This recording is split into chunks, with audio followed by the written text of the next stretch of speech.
Sagutin. Wag. Ang ginagawa mo? Wag. Ano ba? Huwag mo tawagan si Tito Manuel. Baka mauli siya ni Hazel. Buti pa, hintayin mo na lang yung tawag niya.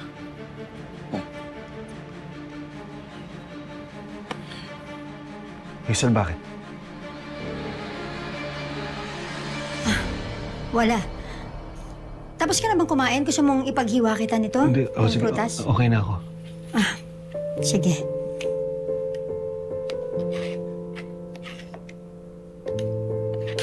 Tama ka. Salamat, ah. Pero pare, tama ba yung ginawa niya ni Tita Felma? Na hindi sabihin kay Andrea, nagkikulin yung totoo. Ewan ko. Kailangan kasi namin sundin yung request ni tatay. Worried lang ako kasi hindi ko to kaya sekreto kay Andrea. Bakit naman? Kasi nung si Andrea, tumira siya sa kondo ko, nakita ko yung paghihirap niya dahil sa galit niya kay Tito Manuel. Ayoko na sana makita yun kay Andrea ulit. Gets naman kita eh. Nakikita ko rin naman yun. Pero kailangan kasi namin sundin si tatay eh. Pag nalaman kasi ng mga kapatid ko tungkol dito sa kasunduan na to, Joel, baka kasi magkagulo. Lalo na wala pa naman nangyayari dun sa kaso ni Colleen. Hindi pa nga binabawi nung tibong yung statement niya.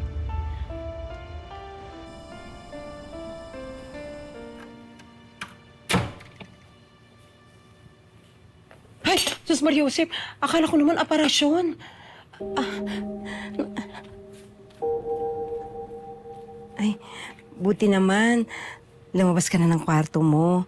Alam ko, mahirap talaga para sa'yo to, pero gusto ko lang malaman mo na andito lang ako. Pwede mo akong kausapin anytime. Ngayon na? Total naman, meron din naman akong pinagdadaanan. Pwede tayong mag-sharing ng problema, di ba? Ako muna.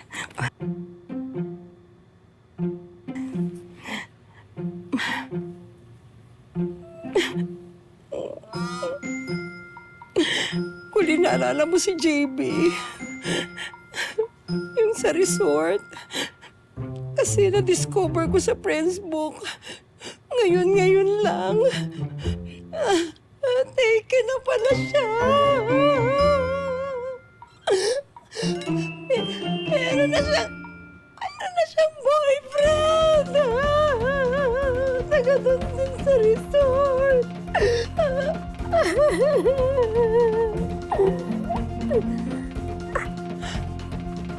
Ayan na. Kapag-share na ako, ikaw naman. Ayos naman po ako, Ate Tita. Kaso inaalala ko ng si Nanay. Sana okay lang siya. Alam mo, oo nga. Ako rin, nag-worry na ako kay Ate Velma. Kasi, kung okay lang kaya siya manulog mo.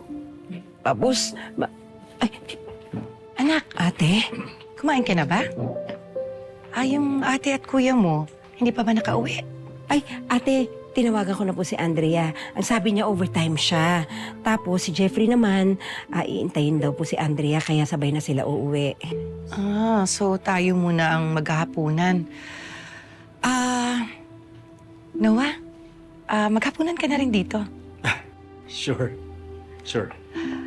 Sige, sandali. Kukunin ko lang yung gamot ko sa sakit sa ulo. Didang, maghain ka na para sa ating apat. Oo, ate. Sige. Naku, anong magic sir no ang ginamit mo sa ate ko? Ba't parang okay na siya? Ikaw talaga. Kinausap ko lang.